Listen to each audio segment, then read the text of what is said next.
Hey guys, Rebel Engine 95, recording live from the Low County Prison Cell. I did not plan this, by the way, just before anyone sees anything with the shirt. This was complete coincidence. I was actually going to do a completely different fight that I swore I uploaded already. Probably like 8 years ago I swore I uploaded it, but I apparently didn't, so I'll think about doing that at some point. But this is one that I coincidentally just happened to think of, and I just happened to be wearing a shirt for them for half of it. This fight is, I'll announce the fight and then I'll go into the creation of it. So it's I guess you'd say the Robins, right? The four Robins. Dick Grayson, Jason Todd, Tim Drake, and Damian Wayne, which have sort of become their own team in a sense, right? Versus the Teenage Mutant Ninja Turtles. This one, I'm a little bit, I don't necessarily like, like similarity fights, and, like the clash of personalities is kind of here with these two teams, right? Because like, oh, Jason and Raph, and then like you could say Damien's a kid, so like Mikey and Damien, and then like Leo and Dick, and then like Donnie has a staff and Tim Drake has a staff. So like I don't really like doing like fights where it's just like surface level similarities. I'm really, and I've actually, they've actually put all four Ninja Turtles in a battle royal already, but then they put Leo in two other fights from aside that, and I've done a video with Raph in a fight aside that, but I never did, so this video started for two reasons. I never did a video that was the Ninja Turtles versus another faction, right? Despite, like, it's the Ninja Turtles, that's what you would do. And I also always wanted to do Robin in a fight, because despite the character's many incarnations, Robin has been a quintessential, like, iconic Batman character, and I don't mean just like in comics, I mean like it's literally Batman and Robin, dynamic duo, that goes back to it goes back to the 40s, right? It's not even it's like Robin is almost as well known of a character as Batman. It's nothing to do with like just happens to be a Batman character that's been around a long time or something. Like this is I don't think there really is the Batman that exists today without the idea of a sidekick named Robin. But the problem is you don't just say, well, it's Robin. You have to pick a specific incarnation, and I think that kind of diminishes it a bit by having like just, oh, well, this isn't, like nowadays Robin is Tim Drake, or nowadays Robin is Damian Wayne, so you use Damian Wayne. Like you're putting a name to it. Like you're focusing on the person rather than the character, right? But that's neither here nor there. And honestly, this fight's not that bad. It's so I'll try to speed blitz through the characters. The Ninja Turtles I'll probably just skip because I feel like everyone knows the Ninja Turtles, but I'll try to put some information where I can. So they've already done a death battle with Dick Grayson, Nightwing. We know he's, has all these different acrobatic credentials. We know he has all this martial arts background. We know that he's like got specific gadgets to himself. He's got wingdings instead of batarangs. He's got his Eskrima sticks have like electricity at the end that he can use. He's got like kind of like sonic emissions that he can do. His helmet can read like radiation disturbances and stuff like that. Yeah. Jason Todd, they've also put in a death battle as the Red Hood. Now, recently he's stopped using lethal force in a lot of his incarnation as the Red Hood, where he he uses a crowbar, and the crowbar, and as well as his guise as the Red Hood, is now kind of like symbolic of him overcoming his trauma, similar to how Batman got over his fear of bats and conquered his fear and became the Batman. He uses the moniker that was formerly the Joker's, so the guy who killed him, but he also uses a crowbar, which was a weapon he was not afraid of using or anything, but he died and where he was beaten to death, near to death by a crowbar, so he's using it to kind of conquer or to show that he has conquered his fear of it. Anyway, yeah, so unlike when he was in Death Battle, where there were explosives and there were like real bullets and knives and everything, Jason's actually started using rubber bullets. He started using non-lethal incendiary rounds, where they will ignite fabric. Like they're like basically fireworks, where they'll burn you, but they won't keep burning. They'll stop burning after a while. It's so they like set clothes on fire. But again, he uses a crowbar, so he can very easily kill you with that. Tim Drake is considered by many to be the greatest staff fighter in the DC universe. Not that there's like an exceeding number of staff fighters, but he's, the number one staff fighter in the DC universe. Like, if Batman picked up a staff, he could not beat Tim with it. He might win that fight, but he won't be better with a staff than Tim is. He also has, like all the other Robins, great detective work. Tim Drake, I'll say it, Tim Drake got the short end of the staff. He got replaced too quickly. Because Tim Drake started in he started in the late 80s or 90s or something.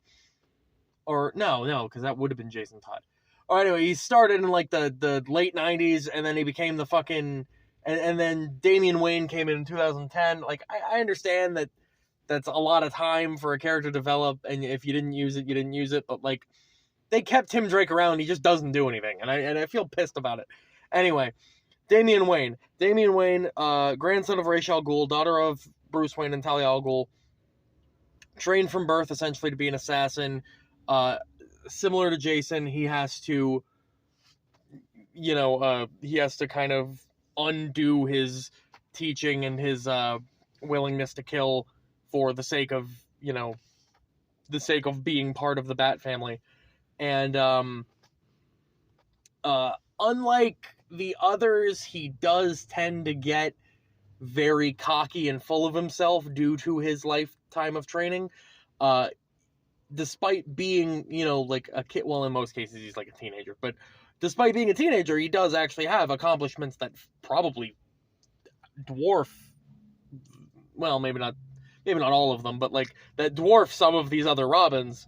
But he does tend to devalue experience over teaching, or experience over, training. He does tend to not recognize other people's abilities when he faces them. In fact, Jason Todd, he actually said Jason was a glorified street thug and had no, business being next to Batman, and then Jason beat the shit out of him and said, you're young, you don't get it, but yeah, so that's the Robins. What else do you want me to say? They're trained by Batman. They partner with Batman. They're ally. They're almost stand parallel to Batman. So you can't ask any more of them. The Ninja Turtles. The one big thing I would connect to this fight, aside from their individual similarities, and aside from they're okay, it's the brotherhood, right? It's the fact that The Robins are all brothers, whether they like it or not. They don't always get along. The Ninja Turtles are all brothers, whether they like it or not. They don't always get along. They were all trained by, a master. They were trained by somebody, like, and every time they go out and do their thing, they're representing their training and etc. It's they win as a team. They accomplish much more by together as they could themselves. That's what I would like to be the theme of this fight. However, you could really apply that logic to any team ever. So, why did it have to be the Ninja Turtles? Well, because, well, So the Ninja Turtles. We all should know Donatello, Michelangelo, Leonardo, Raphael. Leonardo's the leader. I could literally just do the theme song and it would explain everything. That's funny. Leonardo's the leader. He's received usually the most training, or at least the most spiritual training of them all. He's had multiple different trainers. He's got the healing mantra. If you go into the new TMNT, the Nickelodeon, there've been a couple Nickelodeon ones, but the one with John Cena in it, if you go into that one, they've all got different weapons and they've all got like different magical abilities. Like I think in my Raph episode, I pointed out how Raph had like a spiritual self that he could communicate with, like an astral projection of himself, but it was like a different consciousness that he could like get wisdom. So he could basically like literally self-inflect, but by talking to another person. Leonardo had some other ability. I forget what it was. I think it was like teleportation or some shit. It was something crazy like that. Donatello in the new one outright refuses to use any magic and uses like sci-fi weapons basically. Michelangelo, I didn't even really read what he did.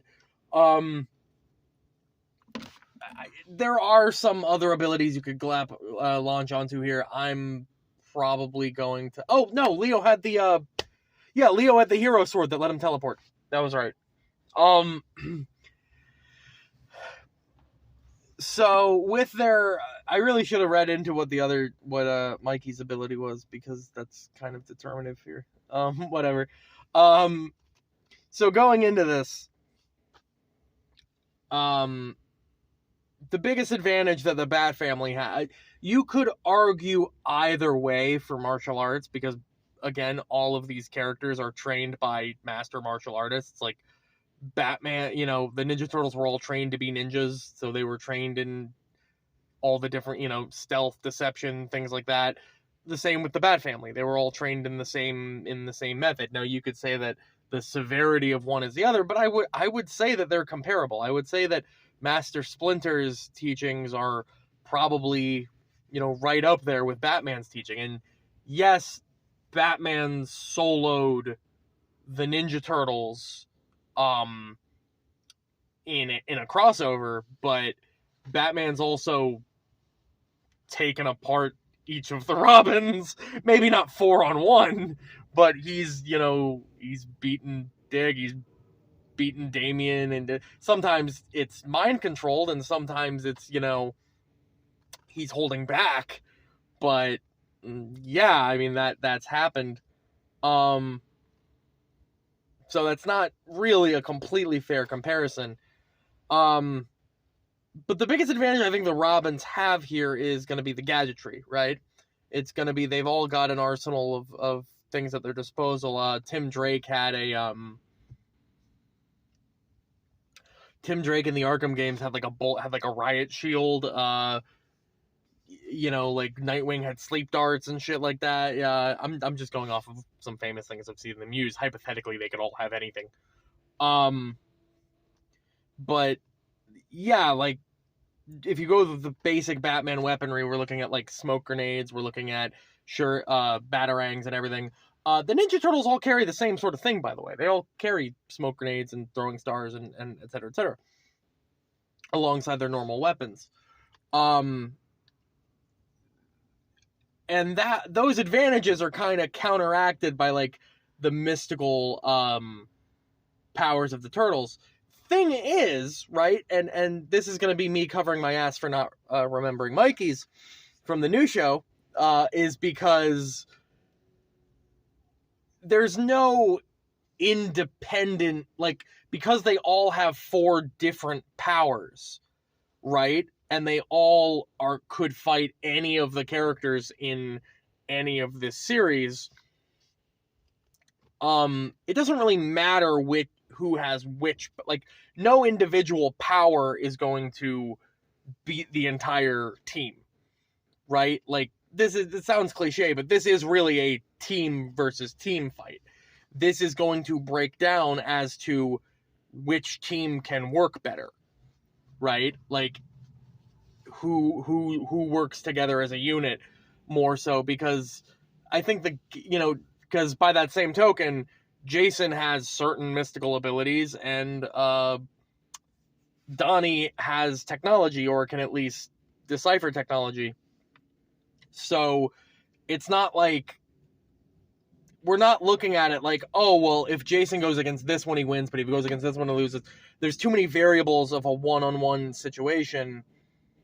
And this fight isn't going to be held as a one-on-one. It's not going to be 4 different one-on-ones. It's going to be 4-on-4. So, yeah, this fight boils down to which team works the best. And in that regard, and this is not a bias, not because I put the shirt on completely by accident. I think the Ninja Turtles have better teamwork, even though they disagree a lot, and even though they, there's infighting and everything, like any brothers or any team. The Ninja Turtles were literally raised together. They're the same, they've lived around each other their entire lives. They've trained together. They've done everything together, right? And while the individual accomplishments of the Robins might be huge, right? The Robins just don't fight. I mean, they fight as a team. They are a team now, but the time they've spent fighting as a team, as opposed to being independent sidekicks or partners of Bruce, is not nearly the amount that the Turtles have, right? And those clash of personalities, like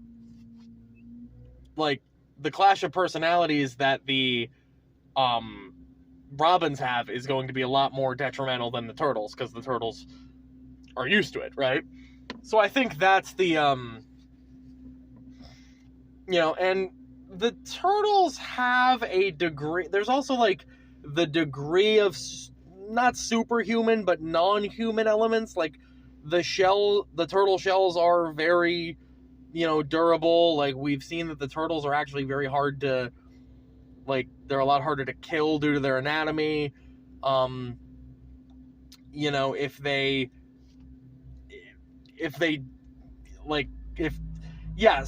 because it's 4-on-4, it's like, you're not just fighting. And don't get me wrong, the Robins have fought mutant and superhuman opponents before, but they usually don't fight mutant opponents of such similar skill level who are also a better team than they are. So I think that's going to be it. I think it's going to be the fact that all of the Robins' preparedness and benefits are kind of matched, if not outdone, by the Turtles with the magic and everything. But it's also the Turtles physically have an upper hand, but then also their team, most importantly, their teamwork is going to be what brings them. It's going to be their cohesiveness as a team compared to the Robins. Not to say the Robins can't work together. It's just they don't have that same level of experience together and synergy with each other that the Turtles do. So anyway, that's my answer. Again, like I say every episode now, let's try our best to keep this thing alive. Ben Singer, not to shill him here, tries to update us the best he can on Twitter. Let's try to save Death Battle, keep talking about it, keep our heads up, and hope that it starts coming back. Anyway, Rebel Engine 95, see ya.